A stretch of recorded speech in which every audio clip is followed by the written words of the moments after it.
Hi guys, welcome back to another video of MHTCET 2026 strategy series. In last video we have discussed about physics strategy. In this video we are discussing about chemistry strategy.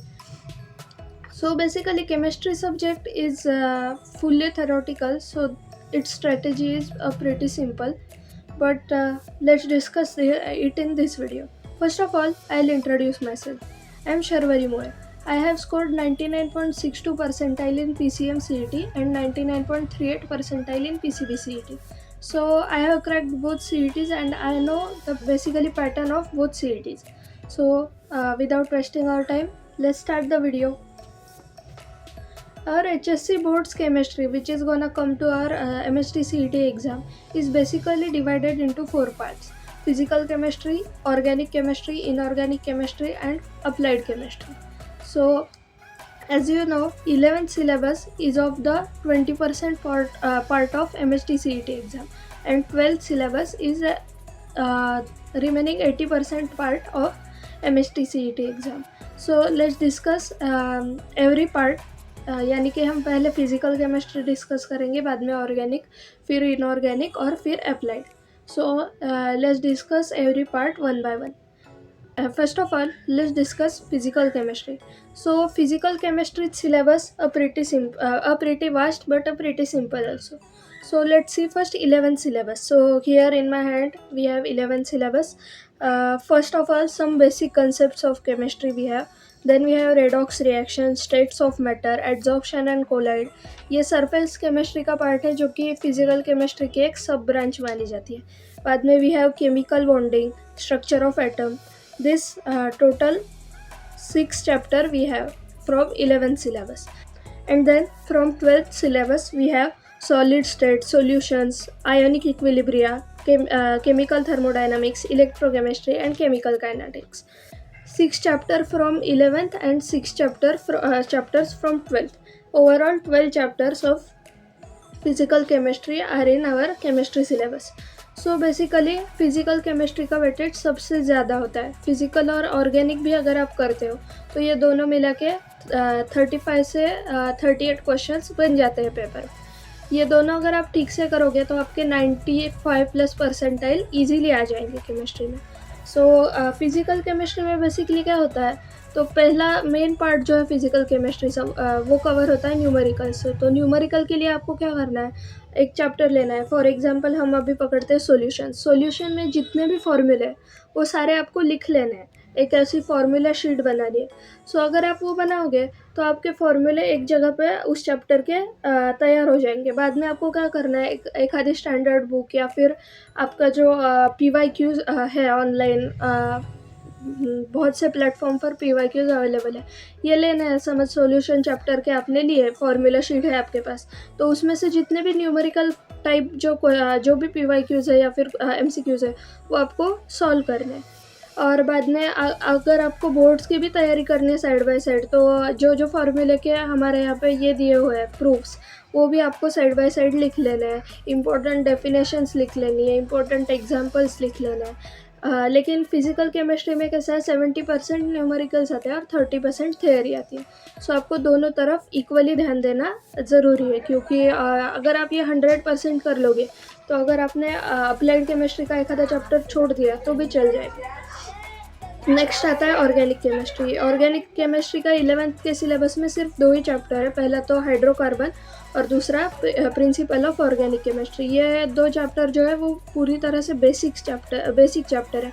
अगर ये 2 chapter ही आपको नहीं आएंगे तो आपको आगे जाके जो 12th के केमिस्ट्री में बड़े बड़े चैप्टर्स हैं, जैसे कि halogen derivatives, alcohol, phenol and ether, aldehyde, ketones and carboxylic acids, amines, ये चारों भी चैप्टर आपको जमेंगे नहीं. सो 11th का जो ऑर्गेनिक केमिस्ट्री का पार्ट है वो करना एकदम कंपलसरी है. वो करने के बाद जब आप 12th की केमिस्ट्री करोगे तो आपको वो इजी जाएंगे. और ऑर्गेनिक केमिस्ट्री में क्या है, बहुत से बार ऐसा होता है कि अगर हेलोजन डेरिवेटिव में एक ही रिएक्शन से मतलब हेलोजन डेरिवेटिव के कुछ रिएक्शन बना के अगर हमको कीटोन मिल रहा है तो अल्डिहाइड कीटोन और कार्बोक्सिलिक एसिड में भी सेम रिएक्शन होती है.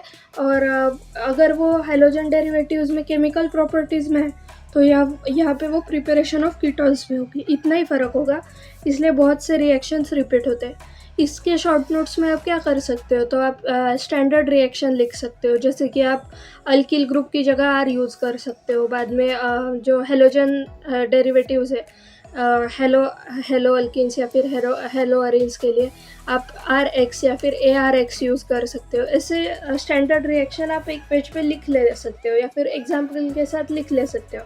और अगर आप PYQ देखोगे तो तीन ही बातों पे आते हैं, एक रिएक्शंस, दूसरा IUPAC नॉमेनक्लेचर और तीसरा यूजेस पे बहुत कम आते हैं, पहले दो पे ही मैक्सिमम PYQs आते हैं। तो उससे आपका ऑर्गेनिक केमिस्ट्री भी ठीक से कवर अप हो जाएगा। देन नेक्स्ट आता है इनऑर्गेनिक केमिस्ट्री। इनऑर्गेनिक केमिस्ट्री के हमारे सिलेबस में चैप्टर्स बहुत कम है।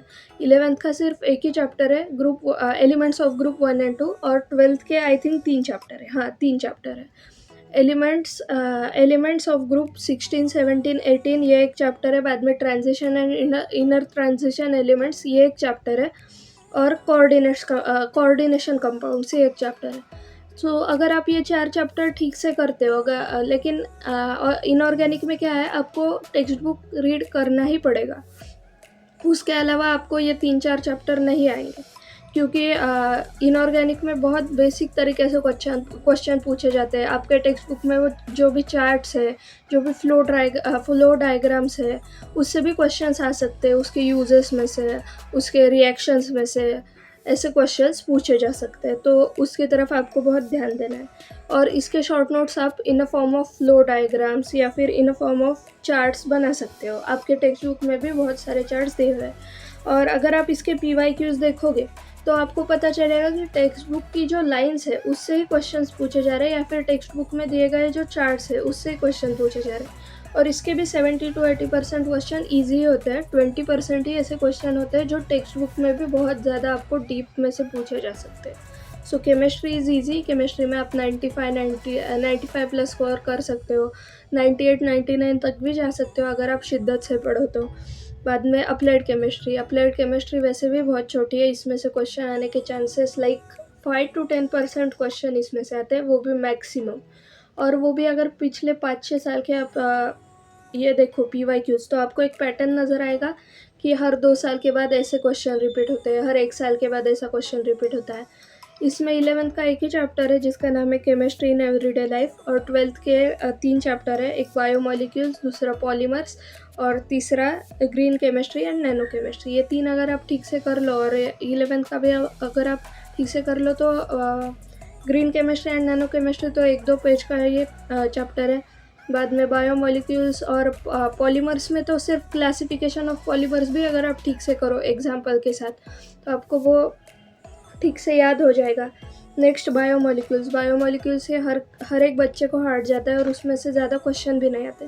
तो वो आप पर है कि आप उसके सिर्फ PYQs करके जाओगे या फिर पूरा चैप्टर शिद्दत से करोगे, क्योंकि अगर आप बायोमोलिक्यूल्स का चैप्टर लेंथ और aldehyde ketones and carboxylic acid का चैप्टर लेंथ देखो तो सेम है, और बायोमोलिक्यूल्स का ज़्यादा से ज़्यादा 1 या फिर 2 क्वेश्चन आते हैं। उसके कंपैरिजन में aldehyde ketone and carboxylic acid से हर साल 3 से 4 क्वेश्चन आते ही आते हैं।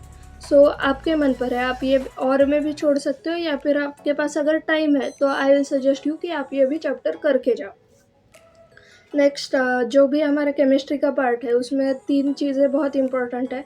एक तो आपको ऑर्गेनिक में रिएक्शंस याद ही करने पड़ेंगे। अगर आपको हो नहीं रहा है तो एक एक रिएक्शंस 5 से 6 बार लिखकर आप प्रैक्टिस कर सकते हो। सेकेंड, आपको जो ये नाम है IUPAC नॉमेनक्लेचर जिसे हम कहते हैं, वो नाम भी आपको याद करने ही पड़ेंगे, उसके आपके पास दूसरा चारा ही नहीं है। और फिज़िकल केमिस्ट्री में आपको कुछ प्रूफ्स है, तो वो प्रूफ्स आपको ठीक से याद करना है, क्योंकि आपका फिर बोर्ड एग्ज़ाम का भी प्रिपरेशन हो जाएगा। और अगर कभी बीच में से फॉर्मूला, वैसे तो नहीं पूछते लेकिन लेवल बढ़ रही है, अगर कभी बीच में से भी फॉर्मूला पूछ लिया तो आपको वो भी आना चाहिए, इसलिए ये तीनों चीज़ें इम्पॉर्टेंट है। और that's it for today's video. This is all strategy I can give you about chemistry, and this is the exact strategy which I followed. मतलब मैं नीचे देख के, पेपर में देख के बोल रही हूँ तो मैंने किसी का चुरा है ऐसा नहीं है। ये स्ट्रेटेजी मुझे मेरे ऑफलाइन के टीचर ने बताई थी, और वो जैसी की तैसी मैं आपको बता रही हूँ। एंड यही स्ट्रैटेजी है जिससे मेरे PCB-CET में 99.89 परसेंटाइल आए हैं केमिस्ट्री में, और PCM-CET में 99.51 परसेंटाइल आए केमिस्ट्री में। सो अगर आप इस तरह से केमिस्ट्री की पढ़ाई करोगे और साथ में बाकी का मैं सजेस्ट करूँगी कि कोई भी स्टैंडर्ड बुक मत लो, सिर्फ PYQs पिछले 5 साल के 2020, 21, 22, 23, 24, 25, ये 6 साल के, 6 साल के अगर आप PYQs करोगे, 6 भी जाने दो, 5 ही साल के करो 21 to 25 तक, इनके PYQs अगर आप शिद्दत से करोगे तो आई डोंट थिंक कि आपको ज़्यादा कुछ हार्ड जाना चाहिए। So that's it for today's video. Next video हमारा आएगा मैथ्स की स्ट्रैटेजी पे, वो 3-4 दिन के बाद अपलोड हो जाएगा। और आपको और किस चीज़ पे वीडियो चाहिए ये आप कमेंट्स में बताते रहिए। Good luck for your journey towards your dream college and all the best.